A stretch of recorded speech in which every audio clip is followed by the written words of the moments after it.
Olá a todos, sejam bem-vindos de volta.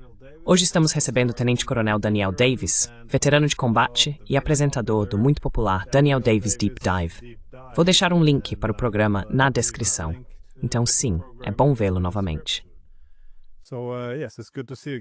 Sempre bom estar aqui, professor. Obrigado por me receber.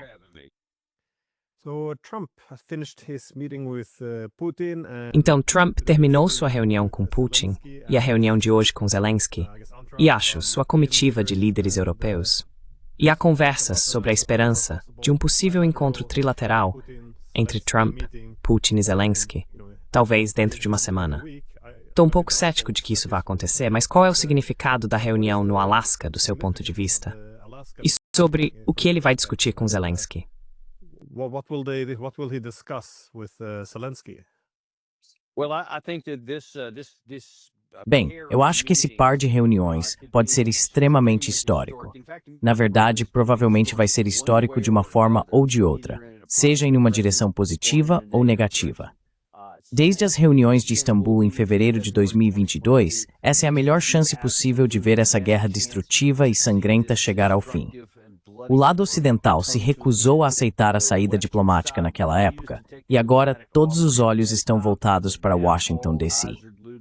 Para descobrir, vamos repetir o erro ou, com atraso, vamos aproveitar essa oportunidade? Porque se rejeitarmos essa, minha melhor estimativa é que essa é a última chance para a diplomacia. E se isso for destruído como foi em 2022, a próxima coisa que teremos será uma vitória militar russa e a imposição de termos de rendição.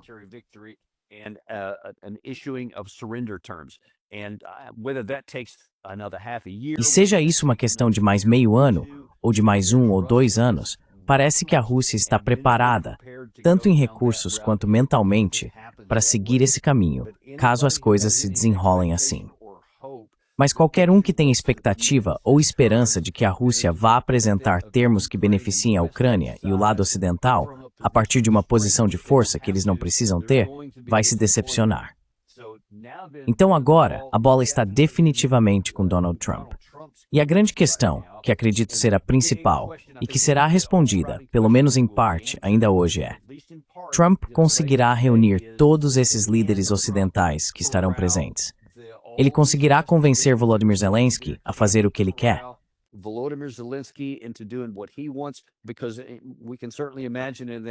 Porque certamente podemos imaginar que naquela reunião no Alasca, Trump disse: olha, qual é o seu limite mínimo, sem brincadeira?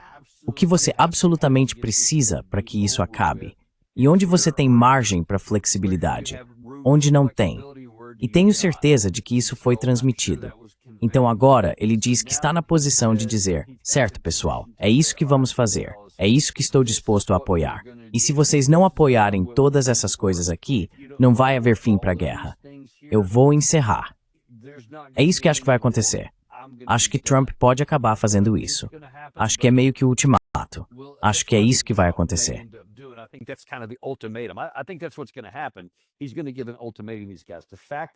Ele vai dar um ultimato para esses caras. O fato de ele se encontrar com o Zelensky primeiro e não com todos eles juntos como um grupo, acho que mostra que ele vai impor as regras para o Zelensky e ver se consegue que ele concorde ou não. Então ele vai chamar os líderes da Europa Ocidental e dizer idealmente: é isso que nós concordamos e preciso que vocês apoiem. E se alguma dessas partes não aceitar, então existe a possibilidade de o Trump sair dessas reuniões e dizer: não temos um acordo, não consegui que eles concordassem. E aí ele se depara com... É por isso que isso é tão arriscado para o Trump pessoalmente também, não só para a guerra.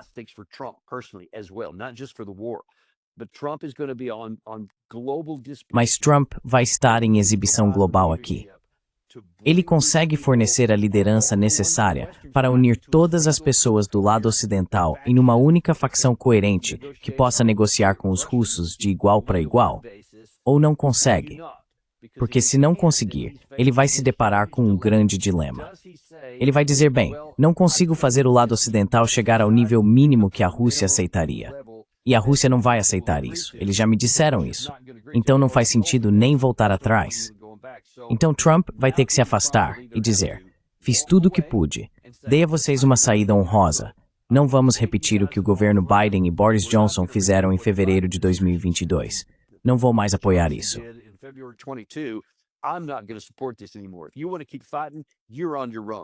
Se vocês quiserem continuar lutando, estarão por conta própria. Vocês vão fornecer sua própria munição, suas próprias armas, seu próprio apoio de inteligência, todo aquele treinamento, etc. Nós vamos levar tudo, armas, munição e equipamentos, e vamos sair porque não vamos mais bancar outro fracasso. Tudo o que isso faria seria aumentar o custo para a Ucrânia perder. Nada vai mudar isso agora. Isso é o que ele poderia dizer. Essa é uma opção. A segunda opção é que ele pode dizer, bem, estou frustrado por não termos conseguido. E o Putin não vai ceder nessas questões nas quais eles não estão dispostos a comprometer. Então estamos em um impasse. Acho que vou continuar empurrando o problema com a barriga e vou continuar oferecendo apoio.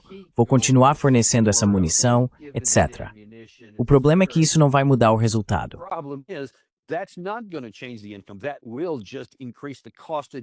Isso só vai aumentar o custo para a Ucrânia em sangue e território, pela derrota inevitável que eles vão sofrer.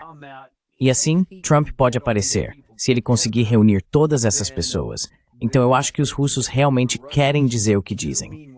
Eles estão dispostos a chegar a um acordo negociado, desde que suas condições mínimas sejam atendidas, e a guerra pode chegar ao fim. E então, eu acho legítimo dizer que Trump poderia receber o Prêmio Nobel da Paz. Se ele conseguir convencer todas essas pessoas a fazerem isso e realmente acabar com o derramamento de sangue, então acho que seria uma verdadeira conquista. Mas se ele não conseguir, então acho que ele vai sair enfraquecido internamente, vai sair enfraquecido no exterior, e a Ucrânia eventualmente vai perder a guerra. É isso que está em jogo hoje.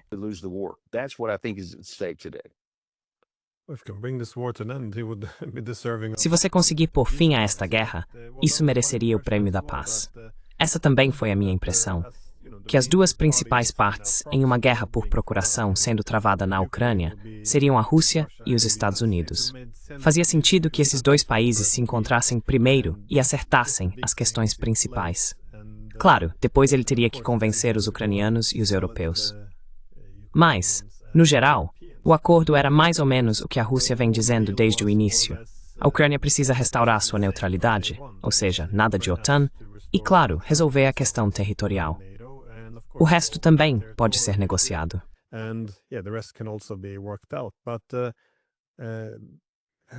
Mas parece que o principal motivo pelo qual os europeus estão vindo a Washington não é apenas tentar convencer Trump, mas também dar a Zelensky a impressão de que ele não precisa fazer concessões, porque os europeus o apoiarão de qualquer maneira. Como você interpreta a posição europeia, então? Porque, como você disse, se acabar, e eu realmente acho que o mais provável é que isso acabe apenas adiando o problema, qualquer acordo futuro será muito, muito pior. Há uma grande ofensiva russa planejada agora na região de Zaporizhia para basicamente tomar aquelas linhas defensivas que vão de leste a oeste. Mas como você explica a posição europeia sobre isso?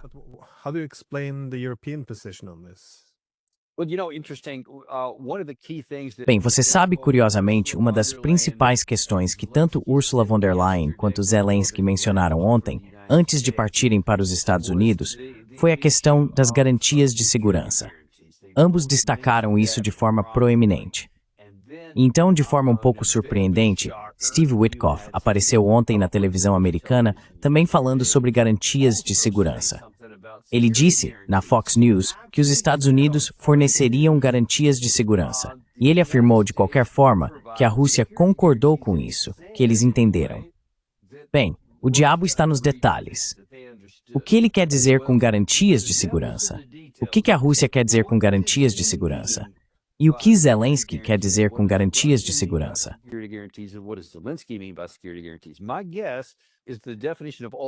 Meu palpite é que a definição para os três é radicalmente diferente, embora possa haver alguma continuidade entre o que Witkoff e Putin pensam sobre isso. Porque o que eu acho que eles provavelmente querem dizer é algo como o artigo 5 da OTAN, mas não a OTAN. Bem, é importante entender o que o artigo 5, mesmo na OTAN, realmente diz. Não é como se algo acontecesse com um país, todos os outros automaticamente estariam em guerra. Isso é um mito. É o que as pessoas dizem o tempo todo. Mas o tratado real não diz isso. O que ele diz é que um ataque a um será considerado um ataque a todos. E cada país individual, então, passará por seu sistema parlamentar ou governamental para decidir o que fará a respeito.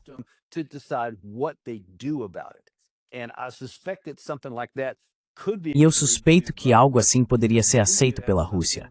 Porque então você teria algo... Francamente, Zelensky alertou sobre isso em uma reportagem durante a noite. Então poderia ser algo como o Memorando de Budapeste de 1994, que supostamente dizia que havia garantias de segurança para a Ucrânia, caso ela abrisse mão de suas armas nucleares, mas não havia mecanismos de aplicação listados nele. Então cada país era livre para fazer o que quisesse. E, claro, ninguém iria entrar em guerra pela Ucrânia depois disso, em 1994. Certamente não vão basear nada nisso agora. O mesmo será verdade aqui.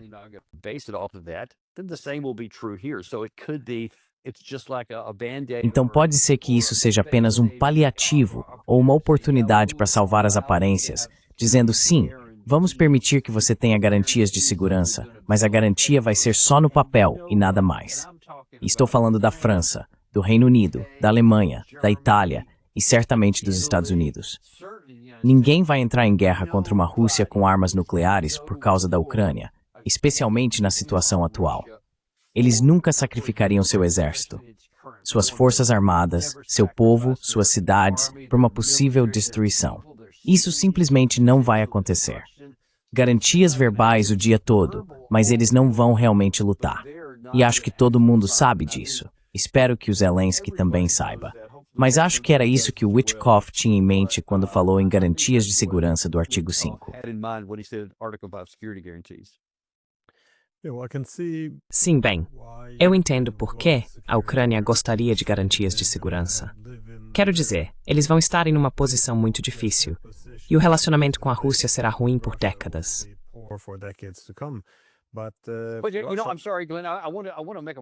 Desculpe, Glenn, quero fazer um ponto aqui. E os russos disseram isso, e acho que há alguma validade nisso. Eles disseram que a melhor garantia de segurança é um acordo para acabar com a guerra, e isso inclui desmilitarização e desnazificação, porque disseram que antes dos eventos do Maidan em 2013 e 2014, desde 1991, nunca houve qualquer questão de segurança, nenhum risco ou ameaça de força, nada disso.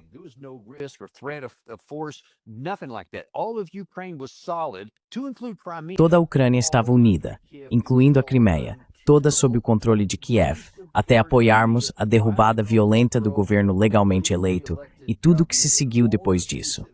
Disseram que foi aí que começaram os problemas para a Ucrânia. E se voltarmos a uma situação anterior, a 2013, em que há apenas um acordo de que os estados vão conviver ali, não deveria haver ameaça. E acho que há alguma validade nisso, mesmo que ninguém no Ocidente queira ouvir. Isso realmente tem o potencial de criar garantias de segurança, porque então ninguém teria motivo para entrar em guerra contra o outro.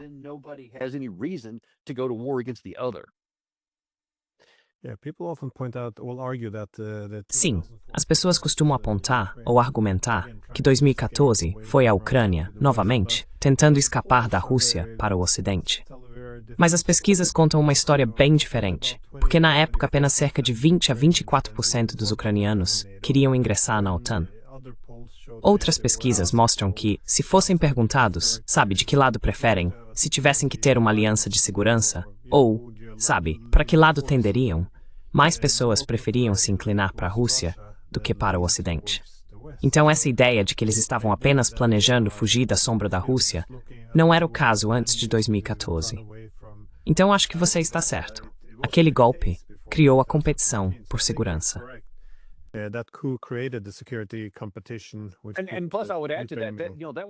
E além disso, eu acrescentaria que principalmente era uma questão econômica. Eles queriam se inclinar para o Ocidente. Sentiam que era ali que estava o futuro deles. Isso é justo, não há problema nisso. Mas isso é uma inclinação econômica, não uma rejeição de um lado em detrimento do outro. Só que acabou se tornando isso, virou um jogo de soma zero e tomou um rumo violento. E foi aí que tudo saiu dos trilhos.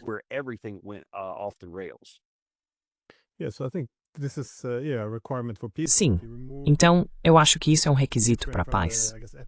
E se você tirar a Ucrânia do que eu diria ser o epicentro dessa competição de segurança entre a OTAN e a Rússia. Mas para fazer isso, é por isso que os russos têm insistido que restaurar a neutralidade é necessário para acabar com o conflito. Porque, como você disse, não havia competição de segurança ali até 2014. Mas as garantias de segurança, como você disse, dependem de como você interpreta. Porque, se for algo como uma aliança militar, então, claro, não funciona. Mas já ouvi propostas que vão desde coisas como a possibilidade de ter depósitos de armas ucranianas em países europeus, que poderiam ser enviados para a Ucrânia se uma guerra voltasse a acontecer, ou algo assim. Sabe, esse tipo de sugestão, eu acho que no espírito de compromisso, os russos poderiam aceitar, mas eles não podem conseguir tudo.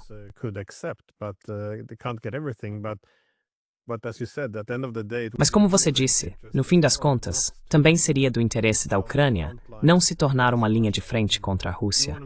Quero dizer, se você quer fazer a Rússia temer por sua existência e está basicamente se tornando essa linha de frente da OTAN, as coisas vão acabar muito mal para você. Certo. Mas e quanto ao Zelensky? Quero dizer, continuamos dizendo Ucrânia, mas a última pesquisa que vi da Gallup dizia que 69% queriam um fim imediato para a guerra. 24% queriam continuar lutando. Isso é 24%. Mas Zelensky não é a Ucrânia, claro. Ele tem seus próprios... Bem, acho que ele não vai ter muito futuro político depois dessa guerra. Como você vê a possibilidade de conseguir que Zelensky aceite um acordo como esse? Porque é um acordo difícil de vender. As concessões territoriais, nada de OTAN. Isso é uma derrota enorme, no entanto.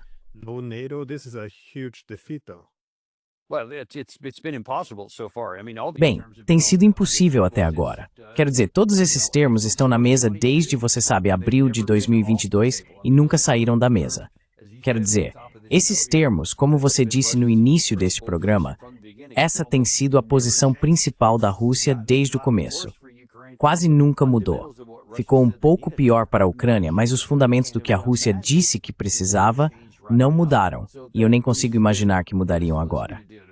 Então resta saber o que Zelensky vai fazer. Na minha avaliação, ele simplesmente perdeu a capacidade de fazer uma avaliação racional da realidade quando se trata de encerrar esta guerra. Ele colocou na cabeça que não vai abrir mão de nenhuma dessas questões-chave. Nem desnazificação, nem desmilitarização, nem ceder territórios, e ainda quer garantias de segurança.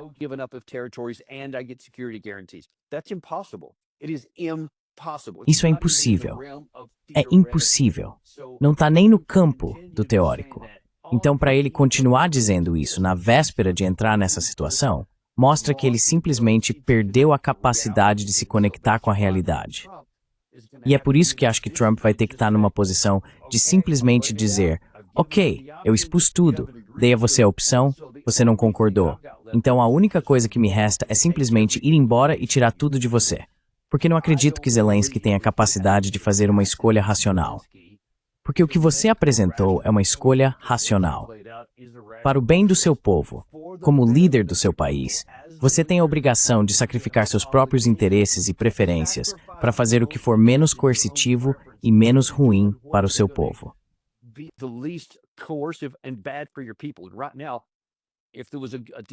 E agora, se houve alguma oportunidade de acordo que teria preservado a segurança e a integridade deles, provavelmente foi a última chance em dezembro de 2021, e nenhuma desde então.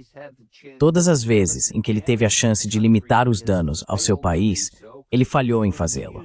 Ele se recusou a fazê-lo. Por isso, é difícil para mim imaginar que ele vá fazer isso de boa vontade agora. Tenho certeza de que ele vai tentar disfarçar, mas não acho que ele tenha capacidade para isso. Por isso, ou os Estados Unidos e a Europa, ou os Estados vão ter que intervir e dizer: ok, se você não consegue tomar a decisão, nós vamos tomar por você. Porque se deixarmos isso nas mãos do Zelensky, não acho que ele tenha capacidade de fazer a escolha racional.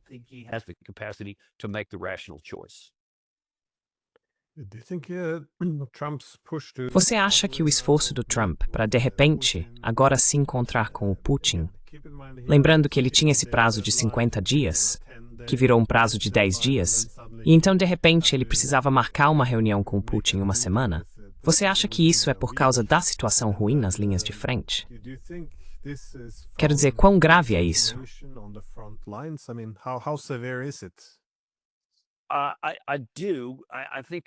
Eu acho que sim. Acho que isso certamente é um grande fator.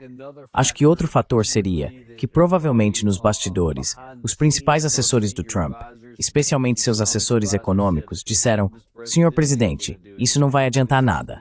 Essas chamadas sanções esmagadoras que o Lindsey Graham quer impor não vão ser esmagadoras." E quando você fala sobre tarifas secundárias contra a China, o Brasil e a Índia, isso é uma proposta perdedora para nós. Isso nos custaria muito. Já estamos em negociações econômicas muito difíceis com essas pessoas sobre tarifas, etc. E jogar algo assim em cima deles prejudicaria nossa posição e nos custaria caro. Isso não vai mudar a posição da Rússia. É improvável que mude até mesmo, digamos, a Índia ou o Brasil.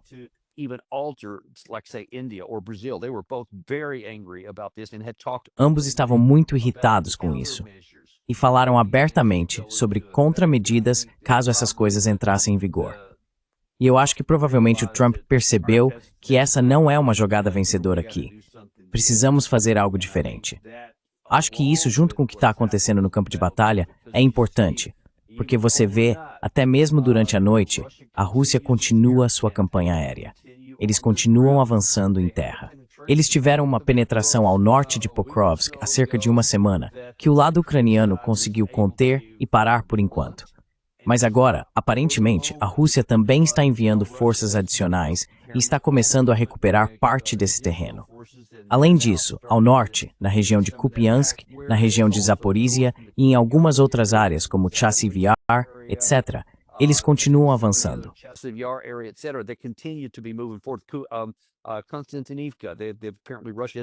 Konstantinivka. Aparentemente, a Rússia avançou para os arredores da própria cidade nas últimas 12 horas, mais ou menos. Então eles continuam pressionando por toda a linha de frente ali. E a questão de efetivo simplesmente não vai mudar. A dinâmica continua. A Ucrânia sofre mais baixas a cada mês do que consegue compensar com mobilizações forçadas. E essas mobilizações forçadas agora são de qualidade muito ruim. E claro, quando você soma as deserções a isso, os números e os mapas simplesmente nunca vão fechar. Então Trump não tem influência para forçar isso. Por isso acho que ele calculou: tudo bem, isso é o melhor que podemos conseguir para nossos interesses, sem jogar mais dinheiro, mais munição e tudo mais em uma causa perdida. Acho que tudo isso foi levado em consideração.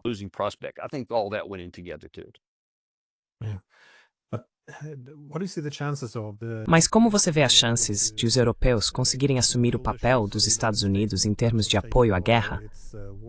Porque os Estados Unidos não estão apenas fornecendo armas, mas também logística, inteligência e treinamento.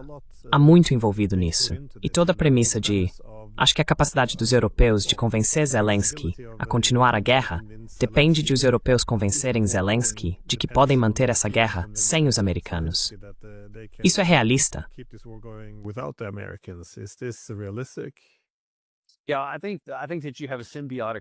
Sim, eu acho que existe uma relação simbiótica entre a Ucrânia e a Europa. Sei que muitas vezes o Zelensky é caracterizado como um fantoche e tudo mais, e às vezes me pergunto quem está realmente puxando as cordas de quem. Não tenho certeza se isso está claro. Acho que é uma situação de abuso mútuo, se me permite a analogia, porque está claro que a Europa quer que essa guerra continue a quase qualquer custo. É por isso que eles têm investido tanto capital político para conseguir o apoio do Trump, porque querem que a guerra continue. Não existe um caminho racional que a Europa possa sequer alegar de que eventualmente isso traria alguma vantagem para eles, de que isso criaria uma situação em que a Ucrânia pudesse conquistar algum tipo de vitória militar.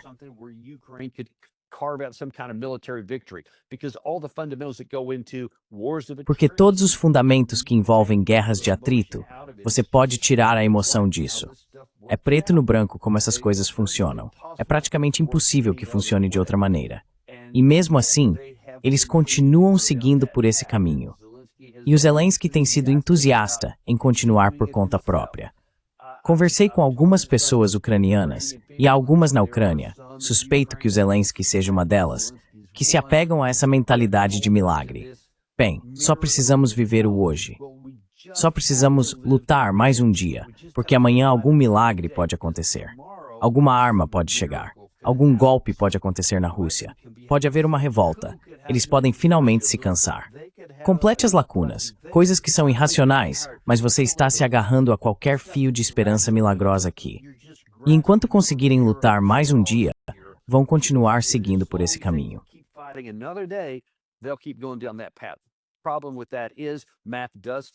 O problema com isso é que a matemática ainda se aplica, a física ainda se aplica, e em algum momento esse lutar outro dia vai desmoronar, e você não vai conseguir lutar nem pelo resto deste dia, e vai perder tudo. É isso que eles estão arriscando. Então eu acho que realmente a única esperança é que o presidente Trump se mantenha firme, mantenha essa postura de aço e simplesmente diga para a União Europeia como um todo, esse é o acordo. Entrem ou fiquem de fora. E eu não acho que se chegar ao limite, os europeus, por mais que queiram que a guerra continue, reconhecem que não têm condições de fazer isso. Isso os levaria à falência e eles perderiam. E então seriam vistos como ainda mais fracos do que já eram. E aí as pessoas diriam que a OTAN é inútil, que não serve para nada. Eles poderiam literalmente perder tudo se continuarem nesse caminho. Vamos ver o que eles escolhem.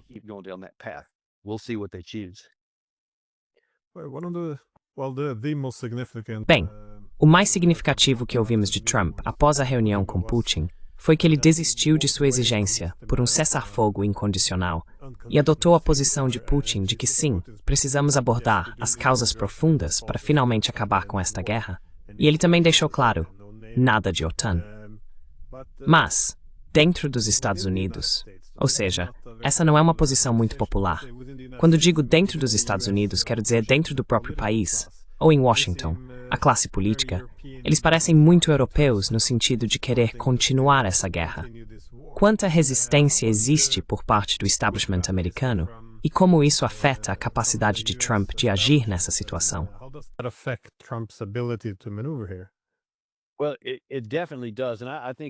Bem, com certeza.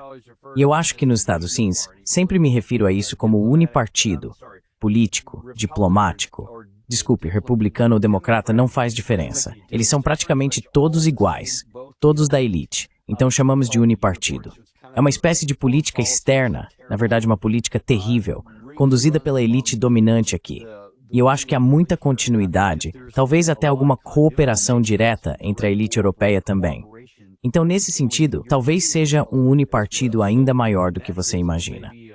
Eles certamente estiveram todos, e durante o governo Biden, estavam todos juntos, apenas perpetuando a guerra, mesmo que intelectualmente, muitos deles soubessem que ela nunca poderia ser vencida.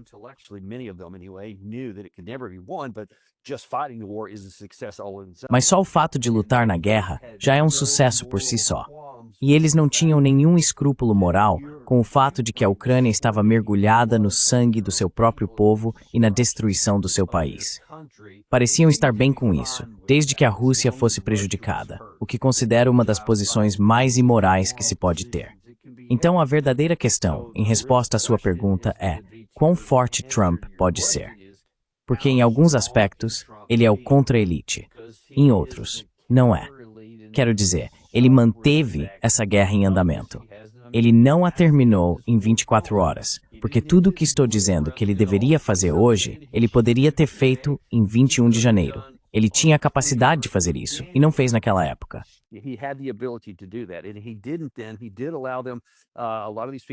Ele realmente permitiu que muitas dessas pessoas o convencessem a continuar empurrando o problema com a barriga. Agora, aqui estamos nós, no final de agosto, e a pergunta é: ele vai ser empurrado novamente, ou finalmente vai se firmar e dizer: aqui é o fim da linha, agora vou esmagar a lata. Ou você embarca, ou está por conta própria.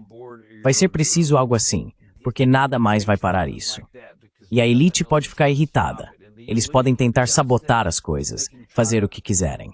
Mas no fim das contas, tudo depende de quão forte Trump pode ser como líder individual, porque ele realmente tem a capacidade de enfrentar tudo isso. Vamos ver se ele vai fazer isso. We'll see if he does. Well, we have the uniparty in this country too. Bem, nós também temos o unipartido neste país. Estou na Noruega e há 7 partidos políticos grandes e médios, e todos os 7 acreditam: sim, precisamos enviar mais armas. Nada de conversar com os russos. E claro, o Zelensky é simplesmente a melhor coisa desde o pão fatiado. Então esse é um tema comum em toda a Europa também. Mas minha última pergunta é: o que você acha que vai acontecer com a OTAN como resultado desta guerra? Quero dizer, a OTAN vai conseguir sobreviver a isso? Ou encontrou uma nova missão? Definitivamente, não será a mesma OTAN de 3 anos e meio atrás. Eu estava pensando se talvez o destino dela ainda não tenha sido selado.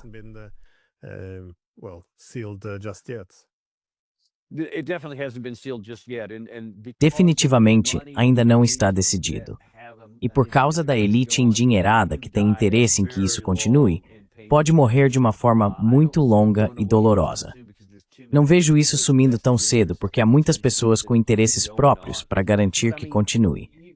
Mas quero dizer, está virando motivo de piada. Pegue o Reino Unido, por exemplo. No último mês, em ocasiões diferentes, eles falaram sobre como precisamos nos preparar para uma guerra com a Rússia. Podemos estar em guerra com a Rússia em 3, 5 ou 7 anos. Algo assim, ecoando o que Mark Rutte disse recentemente aqui. E eles dizem que podem fazer isso e que vão se preparar.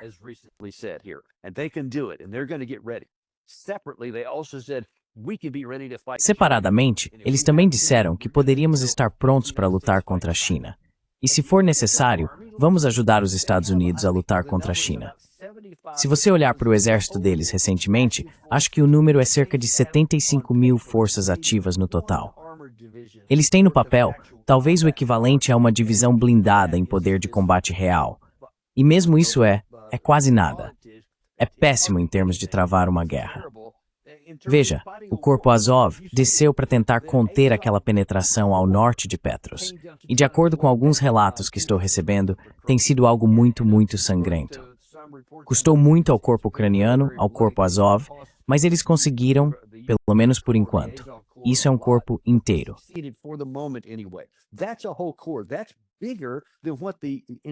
Isso é maior do que tudo o que o exército britânico inteiro pode mobilizar. E eles não têm nenhuma experiência de combate. Nenhuma. Então, na guerra em que você tem cerca de 600 mil soldados russos dentro das fronteiras de 1991 na Ucrânia agora, e mais 700 mil ou 800 mil do lado russo dessa fronteira, e você está falando de 75 mil. Você quer falar sobre como pode ir à guerra com esses caras? E aí você olha para a França, Alemanha, o exército italiano, alguns outros, e todos eles ficam cada vez menores. Nenhum deles tem capacidade industrial para sustentar uma guerra com quem quer que seja. Então, em termos de capacidade real, fora do papel e das alegações, a OTAN não é tão boa assim. Agora, eles têm muito poder aéreo e muito poder naval.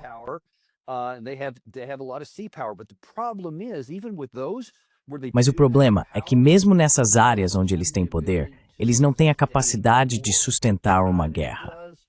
A China tem, a Rússia tem. Eles foram levados a isso agora, mais do que antes, porque realmente não tinham essa capacidade em 2022. Agora tem. Então, por causa das nossas ações, nossos potenciais adversários estão muito mais fortes e têm a capacidade de entrar em uma guerra de atrito conosco. E nós não sabemos disso. A Rússia sabe, a China sabe. O nosso público parece não perceber isso. Ainda acreditamos no mito de que somos a maior aliança militar da história do mundo e que podemos derrotar qualquer um se for preciso. E eles apenas olham para os números de tanques e aviões e olham para isso do mesmo jeito que dizem, sabe, nossa economia é muito maior.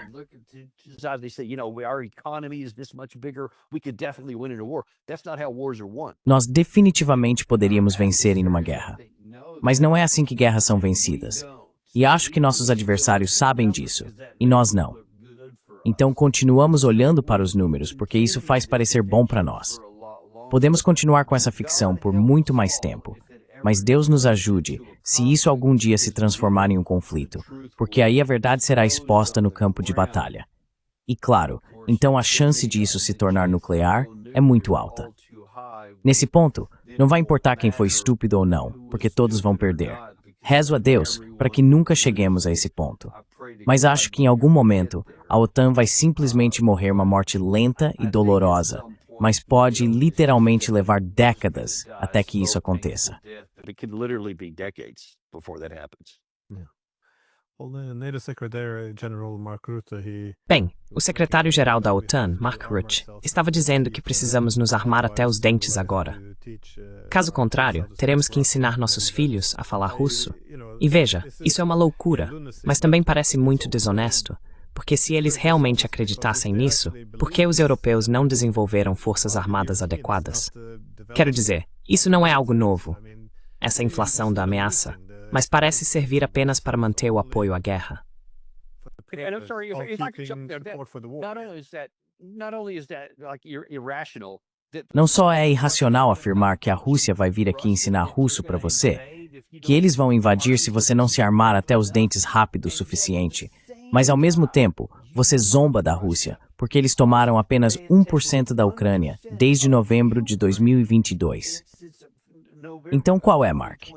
Eles são patéticos e não conseguem conquistar muito território aqui, ou são gigantes que vão atravessar todo o continente europeu se não os pararmos aqui.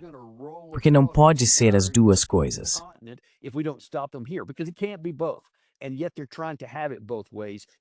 E ainda assim eles tentam ficar em cima do muro, e isso simplesmente não funciona. A verdade é que a Rússia não tem capacidade, eles não projetaram essa capacidade de avançar em lugar nenhum. Porque eles sempre querem dizer, esse é o Hitler, certo? Nós adoramos Hitler. Todo ano é 1938. Tudo o que acontece é papo furado de apaziguamento. Não, não é. Em 1938, a Alemanha tinha um exército capaz de conquistas significativas. Eles falavam sobre isso. Estavam agindo para isso. E isso é o mais importante. Ninguém tinha armas nucleares. Então, ou você tinha uma grande força convencional, ou corria o risco de ser atropelado.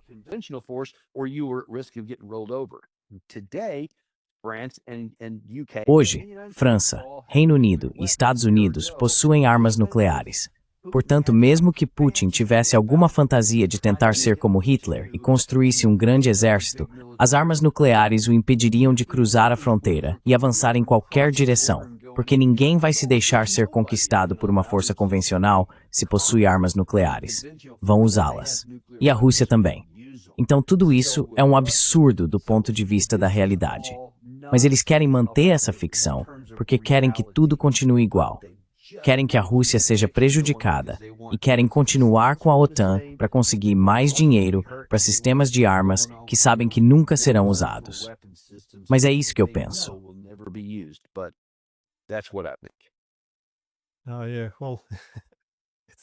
Assim, bem, faz muito sentido. A ideia de que o objetivo da Rússia é conquistar toda a Europa e governar centenas de milhões de europeus que não querem viver sob ocupação russa, alienando todos os amigos da Rússia, ela não tem capacidade nem intenção para isso. Quero dizer, não faz sentido algum. Se tivéssemos uma mídia crítica, eles fariam algumas perguntas, eu acho. Bons pontos. Muito obrigado pelo seu tempo. Sei que você é muito ocupado, então agradeço. Obrigado. Obrigado por me receber. É sempre um prazer.